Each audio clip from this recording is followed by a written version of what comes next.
The MOU was signed on Tuesday at the TIFT Conference Hall in the capital in the presence of Chief Minister Professor Dr. Manik Shah, Industries and Commerce Minister Shantanu Chakma and Dr. Acharya Balkrishna of Patanjali Yogpeeth. Speaking on the occasion, the Chief Minister said the agreement would open new avenues for the state and highlight its natural potential.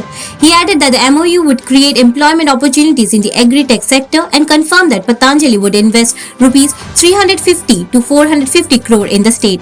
Inside the forest, they will work. তো এখানে আমাদের tribal যারা আছেন তাদেরও কিন্তু কর্মসংস্থানের সবচেয়ে বড় হচ্ছে এটা সুযোগ করবে। তো 350 কোটি টাকা থেকে 450 কোটি টাকার মতো ওরা ইনভেস্ট করছে এখানে। এবং এখানে যা ফরেস্ট ডিপার্টমেন্টে করছে forest and agro forest value chain development. আরেকটা করছে পতঞ্জলি ইউগাপে ট্রাস্টের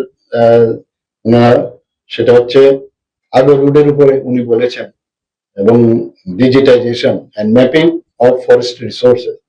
Patanjali has been active in the state for a long time with around 10,000 volunteers across all 8 districts and about 2,000 trained yoga instructors and more than 300 free yoga classes conducted daily. Bureau Report, Fact Finder.